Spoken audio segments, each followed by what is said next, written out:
Hi, I'm Nathan Harrington of Nathan Harrington Coaching. By now in 2024, most leaders know that micromanagement is bad. You're not supposed to do it. But this often leaves many leaders feeling like they have their hands tied when it comes to holding their teams to account for results. Since micromanagement is bad, they assume that being a hands-off leader must be inherently good. However, this can all too easily lead to what we're going to call managerial neglect. Leaders need to find the balance between micromanagement and managerial neglect by customizing their approach to fit the needs of each team member, which can then create accountability without treating people like babies. The bottom line here is that what stops leaders from striking that balance between autonomy and freedom and support and walking a little more closely with their people is incorrect, outdated, or limiting beliefs about leadership itself. Leaders get stuck in the mindset that they need to either micromanage every detail with their team or give their team complete autonomy. What they really need is to expand their leadership repertoire and customize their approach to how they relate to, how they support, how they empower and challenge each individual team member. Now, I want to say a little bit more about micromanagement before we move forward. Let's say exactly what we mean by micromanagement. Micromanagement is excessively controlling and monitoring every aspect of an employee's work. And why doesn't it work? Well, it can be demotivating, reducing creativity and leading to burnout, right? It might communicate that you don't trust your people. There are loads of studies by organizational psychologists that have shown the negative impact of micromanagement on employee performance and morale. Micromanagement, this is interesting, has its roots in early industrial management practices where you actually really needed strict oversight for efficiency on the assembly line. But in today's knowledge-based economy, this approach is totally outdated. So, here's the problem with just throwing around the term micromanagement, which is that it's very broad and general and doesn't distinguish specific behaviors. And even if it does, all behavior is context specific. So while a certain behavior might seem micromanagey in one situation, it could be effective and supportive and impactful in another. Imagine a manager who checks in throughout the day with a new intern to provide guidance and feedback. This could be experienced as supportive. Now imagine the same manager checking in throughout the day with a senior developer with years of experience. Here, this may very well come off as micromanagement, but I still say may because there are lots of other bits of context that are worth considering, and we'll get more into those in a bit. Now, let's talk about the extreme opposite. Being too hands-off, or managerial neglect. When leaders swing too far in the other direction, they don't know what's going on with their people. And your people might feel unsupported, directionless, and possibly even abandoned. This often leads to decreased motivation and poor performance. So, surely there's got to be a middle ground. And ultimately, it comes down to customization, and specifically the customization of two things. First, leading requires that you be malleable and adaptive. Leadership isn't about a fixed style, but about being adaptable and responsive to the needs of your team. If your attention is on your leadership style, or, ooh, I hate this term, your authentic expression, I've got bad news for you. You've made your leadership about you and not your people. And besides, you are not a fixed and malleable object.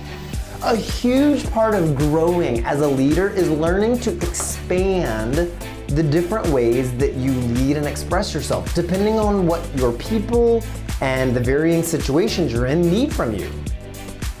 Being stuck on my leadership style is often just an expression of ego and results in the leader making their people wrong for not being compatible with their style. Ultimately, you've got to be whoever you need to be in order to fulfill the intention of the bigger picture of the game you're playing. You've got to set aside ego and give yourself over to whatever is wanted and needed. As Gandhi said, the way to find yourself is to lose yourself in the service of others. Now, naming and exploring different leadership styles like transformational, visionary, pace setting, and servant leadership can help leaders to practice and develop styles outside of their comfort zone. For example, a leader who primarily uses a democratic style could learn to adopt a more directive approach when quick decisions are needed during a crisis. Next, knowing which leadership style to choose is based on many contextual elements, the most important of which is the specific people you are leading. The way you find out how hands-on or hands-off you need to be involves getting to know your people, their experience level, their preferred communication style, and their general level of reliability. You can use things like personality assessments like DISC or Enneagram or Myers-Briggs, but don't rely solely on these things.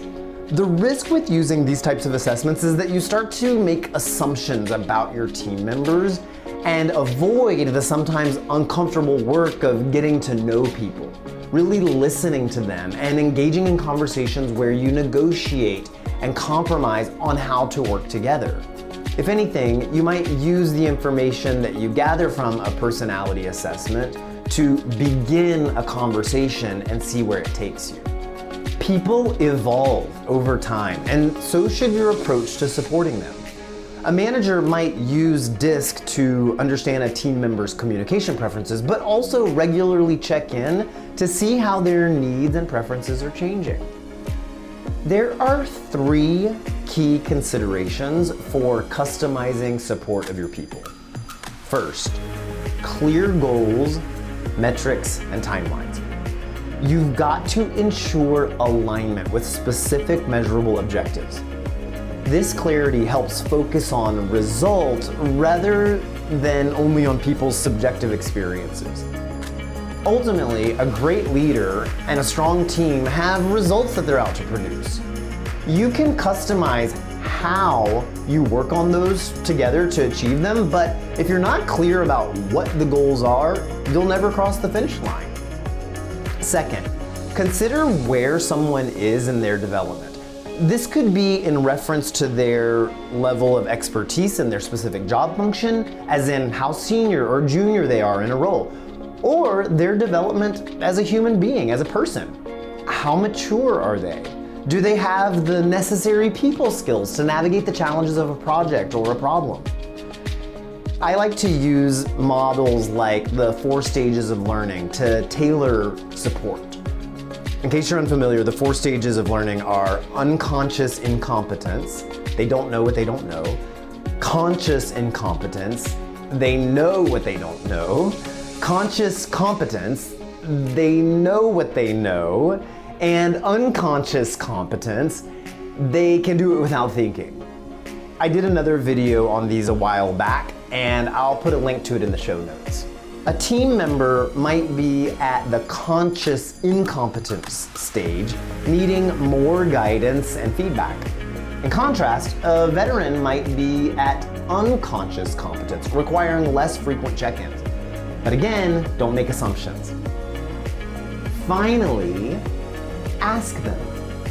Ask team members what would empower them the most. Here, you've got to engage in curious, keen listening without assumptions. From here, you'll be able to create truly collaborative strategies which create a sense of ownership and commitment. Then be sure to have regular one-on-one meetings where the manager asks the employee for feedback on what support they need and adjust their approach accordingly. Effective leadership requires balancing accountability with support, avoiding extremes of micromanagement and managerial neglect. I hope you'll take some time to reflect on your current approach. Seek feedback from your teams and actively work on expanding your leadership repertoire. Thank you so much for checking this out. Let me hear your feedback. And if you want to get more content like this, be sure to subscribe so that you get notified whenever I release new episodes. Thanks, have a great day.